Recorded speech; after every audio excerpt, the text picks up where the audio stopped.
Good morning. मैं Asif sir आप सभी का तहे दिल से स्वागत करते हैं और दुआ करते हैं आप जहां होंगे अच्छे होंगे।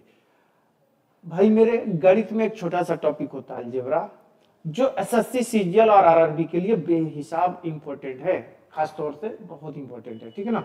तो इस पर एक कॉन्सेप्ट था रेखीय समीकरण, लीनियर इक्वेशन। तो उसका कॉन्सेप्ट हमने बड़ा अच्छे से आपको समझा दिया है इसके पहले वाले वीडियो में। तो इसमें हम उससे रिलेटेड कुछ क्वेश्चन कर रहे हैं, तो आपका कॉन्सेप्ट क्लियर है तो ऐसे क्वेश्चन आपको एग्जाम में मिल सकते हैं। देखो यहाँ पर दो रेखीय समीकरण दिया गया है, बोला जा रहा है कि के के किस मान के लिए युगपत समीकरण के अनगिनत हल होंगे, मतलब इनफाइनाइट सॉल्यूशन होगा। तो भाई मेरे इनफाइनाइट सॉल्यूशन के लिए कौन सी कंडीशन होती है उसको हमने बड़े अच्छे से डिटेल में समझाया हुआ है। जब पहले दोनों गुणांक कोफिशिएंट b1 b2 और आगे भी बराबर हो तो ऐसे समीकरण के इनफाइनाइट अनगिनत सॉल्यूशन होंगे। यहां पर ये पहला गुणांक, दूसरा और तीसरा कांस्टेंट है। तो यहां पर पहला 6 है और यहां पर कितना है बच्चे x है, इज इक्वल टू यहां -2 है, वहां -1 है, यहां 4 है, यहां पर 2 है। देखो सब बराबर होने चाहिए, तो अगर सब बराबर हो गए तो 2/1 है। तो यहां पर भी 2/1 होना, तो k की वैल्यू कितनी होनी चाहिए थी? 3 होनी चाहिए थी। तो k की वैल्यू कितनी होनी चाहिए? 3। तो k का मान 3 होगा। इससे क्या होगा कि इसके इनफिनिट सॉल्यूशन होंगे, अनंत हल होगा। तो ये क्वेश्चन समझ में आया होगा। चलिए अगला क्वेश्चन समझाते हैं आपको। देखो सेम टू सेम क्वेश्चन है, इसे हल करना है। देखिए ये दो समीकरण दिया गया है, रेखीय समीकरण दिया है कि किस मान के लिए युग्म समीकरण का कोई हल नहीं है, कोई हल नहीं होगा।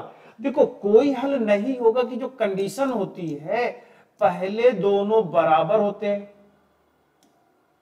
पहले दोनों बराबर होते हैं और आखिरी में बराबर नहीं होता है, आखिरी में बराबर नहीं होता है।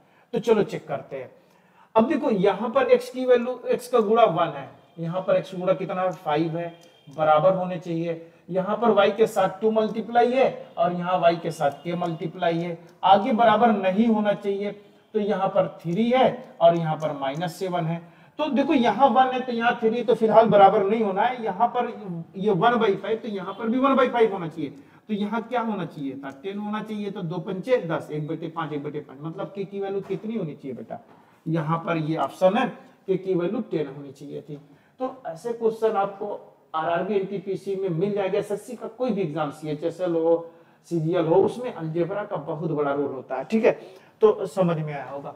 चलिए अगला एग्जांपल देखते हैं, इसे थोड़ा सा हल करिए। देखो यहां पर बोला जा रहा है, यहां पर दो रेखीय समीकरण दिया गया है, ये दो रेखीय समीकरण दिया गया और बोला जा रहा है कि k का वह मान ज्ञात, मान जिसके लिए समीकरण का कोई हल नहीं है। k का कौन सा मान है जिसके लिए समीकरण का कोई भी हल नहीं है? और कोई भी हल ना होने की कंडीशन क्या होती है? a1/a2, मतलब पहले का गुणांक बराबर हो और तीसरे का गुणांक जो कोफिशिएंट है वो बराबर नहीं होगा। तो यहाँ 3 x का 3, वहां x के साथ क्या मल्टीप्लाई है बेटा? 6 है, बराबर होना चाहिए। यहाँ y के साथ -k मल्टीप्लाई है और वहां y के साथ -10 मल्टीप्लाई, आगे बराबर नहीं होना चाहिए।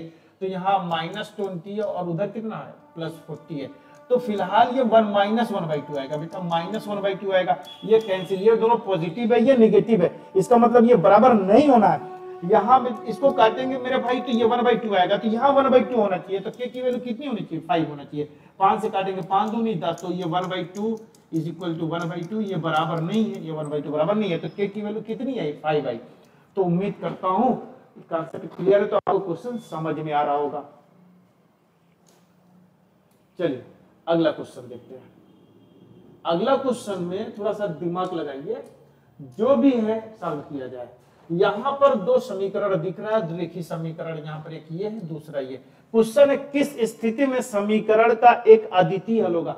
यूनिक सॉल्यूशन, मतलब एक हल होगा, किस स्थिति में होगा? तो एक हल होने के लिए पहले ही बराबर नहीं होगा, तो वहां x के साथ k मल्टीप्लाई है और यहाँ x का 6 मल्टीप्लाई है, ये बराबर नहीं होना चाहिए। वहां -1 मल्टीप्लाई है और यहाँ -2 मल्टीप्लाई है। y को देख लिया जाए। देखो यहां पर k does not equal to, यहां 6 ऊपर मल्टीप्लाई हुआ तो 3 आया, सो ये नहीं होगा, मतलब पॉइंट नहीं होगा। k by 6 does not equal to -1 by -2, ये कैंसिल हो गया, यहां ऊपर जाएगा तो k does not equal to 6 by 2 बराबर कितना आएगा 3, मतलब k does not equal to 3, ये आंसर आएगा। मतलब कौन सा आंसर सही है, इस कंडीशन पे एक हल होगा। चलिए आगे देखते हैं।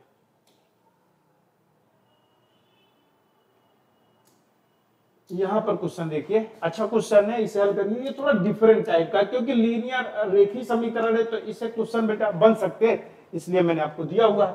देखो अगर दो रेखीय समीकरण हैं, देखिए इसमें ये इसकी वैल्यू पूछ रहा है, इसका मतलब इसमें x और y की वैल्यू निकाले। यहाँ पर ये नहीं पूछा जा रहा है कि इसके कितने हल होंगे, यहाँ पर ये पूछा जा रहा है कि भाई एक रेखीय समीकरण एक ही है तो इसका मान ज्ञात कीजिए, इसकी वैल्यू ज्ञात कीजिए। तो पहले x y का मान निकालिए, इसमें रख लीजिए, आंसर मिलेगा। तो कहने का मतलब इसको दो रेखीय समीकरण को हल करने का कई तरीके होते हैं, ग्राफिकल मेथड होता है, एलिमिनेशन मेथड होता है, आप किसी से भी हल करिए। तो मुझे अच्छा लगता है कि इनमें से किसी का बराबर, किसी का गुणांक बराबर कर दीजिए। मान लो x का गुणांक बराबर करेंगे तो 7 और 2 का एलसीएम कितने का 14, इन दोनों को 14 कर दीजिए। तो यहाँ पे 7 14 करने के लिए 2 से गुणा करना है, तो 2 से 14x plus 10y is equal to 13 दूनी 26, यहाँ 7 गुणा किया जाए, 7 दूनी 14x प्लस 7 से 49y बराबर 7, 7 छंग 42, 7 दूनी 14, 14 4 18। अब इसको अगर हम माइनस कर देंगे तो कैंसिल होगा, तो ये माइनस कितना आएगा, -39 आएगा, y आएगा, और ये माइनस कितना आएगा 6 आएगा, 5 आएगा, 1 आएगा, कैंसिल हो गया 39, y की वैल्यू 4 आएगी, क्या आएगी 4।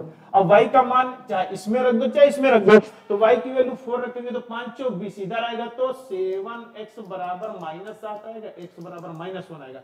अब x और y की वैल्यू इसमें रख दिया जाए तो यहाँ पर 4 दूनी 8 आएगा, और y(x) की वैल्यू -1 तो -5 आएगा। अब इसको जब हल करेंगे तो 3 आंसर आएगा, कितना आएगा 3 आएगा, मतलब 5x प्लस 2y की वैल्यू कितनी आ रही है 3 आ रही है। हाँ समझ में आया होगा। चलिए आगे इस क्वेश्चन को थोड़ा सा हल किया जाए। देखो रेखीय समीकरण से रिलेटेड बहुत सारे क्वेश्चन बन सकते हैं, बस घात 1 होनी चाहिए, उसकी घात क्या होनी चाहिए 1 होनी चाहिए। दो संख्याओं का योगफल 45 है, उन संख्याओं का अंतर उनके योगफल का 1/9 गुना, तो उन संख्याओं का लघुत्तम समापवर्तक एलसीएम पूछ रहा है। मान लो एक संख्या x है दूसरी y है, तो इनका योगफल 45 दिया, और इनका जो डिफरेंस है 1/9 है इनके योगफल के बराबर, तो x प्लस y की वैल्यू 45 है, तो 9 बचे 45 हुआ, तो x माइनस y बराबर 5। अब एक समीकरण ये है कि ये दोनों को हल करें, क्योंकि हमें x y का दोनों संख्या निकालकर उन संख्या का लघुत्तम समापवर्तक, तो x और y की वैल्यू निकालनी, x और y एक संख्या है, तो अगर मैं ऐड कर दूं तो y y कैंसिल हो गया, तो 2x बराबर 50 आ गया, तो x 50 आया, तो x बराबर 25 आया। x का मान अगर हम यहां पर रखेंगे तो 25 ये 45 है, तो y की वैल्यू 20 आ गई, 20 आ गई। तो एक संख्या 25 है, दूसरी संख्या 20 है, इनका एलसीएम पूछ रहा है, तो 25 और 20 का एलसीएम 25 20 का मल्टीपल जो एक साथ हो तो वो 100 है बेटा, क्योंकि 25 का जो मल्टीप्लाई है वो 25 के लास्ट में जो मल्टीप्लाई है 50 75 100 आएगा, तो एलसीएम 100 आएगा, कितना आएगा 100। तो ये कुछ क्वेश्चन थे लीनियर इक्वेशन पर, रेखीय समीकरण से रिलेटेड क्वेश्चन थे, नॉर्मल क्वेश्चन है लेकिन एग्जाम के पॉइंट ऑफ व्यू से इंपॉर्टेंट है, खासतौर पे एसएससी और आरआरबी एनटीपीसी के लिए। तो आप इसकी प्रैक्टिस करिएगा। अगली